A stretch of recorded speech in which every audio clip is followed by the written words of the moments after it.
নমস্কার বন্ধুরা, তপতির ঘরকন্না নতুন একটি ব্লগে আপনাদের স্বাগত জানাই। আজ আমি পুর ভরা দুধ পুলির রেসিপি শেয়ার করব আপনাদের সঙ্গে। তাহলে চলুন বন্ধুরা, আমি দুধ পুলির রেসিপি শুরু করি। ভিডিওটি প্রথম থেকে শেষ পর্যন্ত দেখতে থাকুন। দুধ পুলি তৈরি করার জন্য গরম জল করতে হবে। তার জন্য আমি গ্যাসে কড়াই বসিয়ে পরিমাণ মতো জল দিয়েছি। এবার ঢাকা দিয়ে জলটা গরম করে নিচ্ছি। ঢাকার উপরে যে ফুটোটা আছে সেটা কাগজ দিয়ে বুজিয়ে দিচ্ছি, তা নাহলে জল ফুটলে বাষ্পটা বেরিয়ে যাবে। দুধ পুলি তৈরি করার জন্য আমি সিদ্ধ চালের শুকনো গুঁড়ি নিয়েছি। 2 বাটি গুঁড়ি আর স্বাদ মতো লবণ দিয়ে মাখিয়ে নিচ্ছি। এবার জল গরম হয়ে গেছে, অল্প অল্প করে জল দিয়ে গুঁড়িটা মাখিয়ে নেব।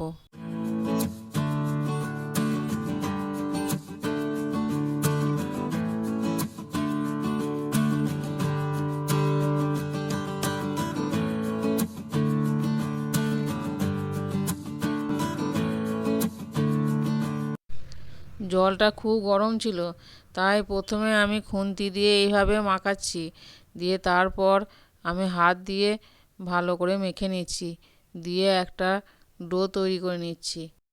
দেখুন বন্ধুরা, ডোটা আমার তৈরি হয়ে গেছে। এবার আমি লেচিগুলি কেটে নেব।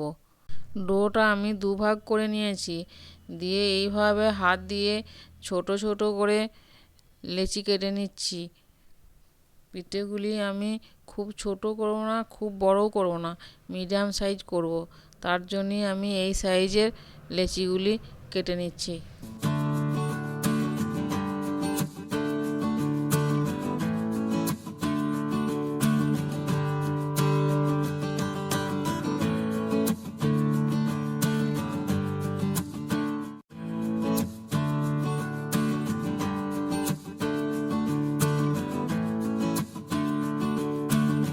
আমি সব লেচি কেটে নিয়েছি, দিয়ে এবার একটা ভিজে কাপড় দিয়ে লেচিগুলি ঢাকা দিয়ে রেখে দিচ্ছি, তাহলে উপর থেকে শুকনো হয়ে যাবে।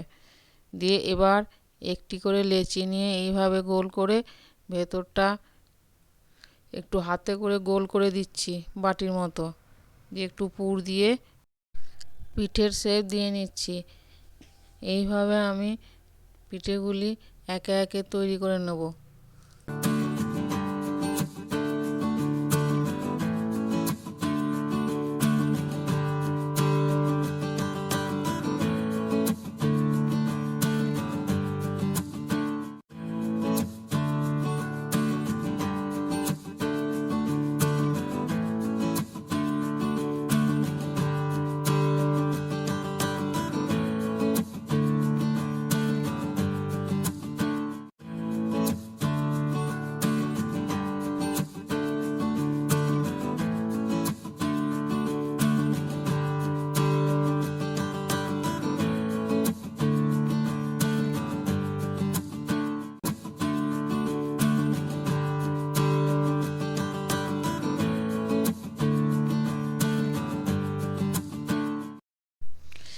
এইভাবে আমি সব পিঠে তৈরি করে নিয়েছি।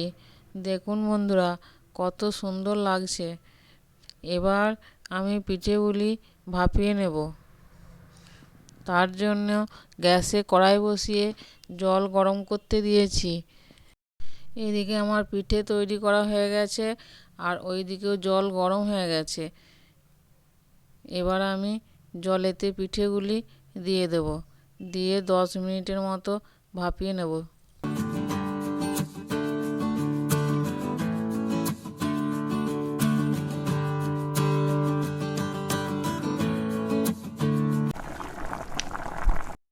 পিঠেগুলি সেদ্ধ করা হয়ে গেছে, এবার একটা ছাঁকনিতে ছেঁকে নিচ্ছি। এবার ওই কড়াইয়ের মধ্যেই আমি কিছু কম 2 বাটি দুধ, মানে 500 ml দুধ দিয়ে আমি ভালো করে ফুটিয়ে নিচ্ছি। দুধটা এইভাবে অনবরত নেড়ে যেতে হবে, তা নাহলে তলায় লেগে যাবে। দুধটা আমি আগে থেকেই গরম করে রেখেছিলাম, তাই দুধটা খুব ঘন হয়ে গেছে। এবার 1 বাটি কনডেন্স মিল্ক এই দুধের মধ্যে দিয়ে দিচ্ছি, দিয়ে ভালো করে নাড়াচাড়া করে মিশিয়ে নিচ্ছি। এইভাবে অনবরত নেড়ে যেতে হবে, তা না হলে তলাতে লেগে যাওয়ার ভয় আছে।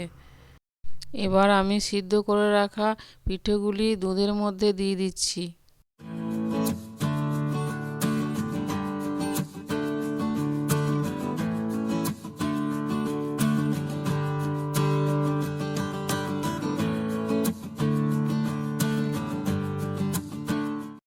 দুধের মধ্যে পিঠেগুলো দিয়ে ভালো করে আমি 10 মিনিট ফুটিয়ে নিয়েছি। এবার নলেন গুড় দিয়ে দিচ্ছি, দিয়ে পিঠের সঙ্গে গুড়টা ভালো করে নাড়াচাড়া করে মিশিয়ে নিচ্ছি।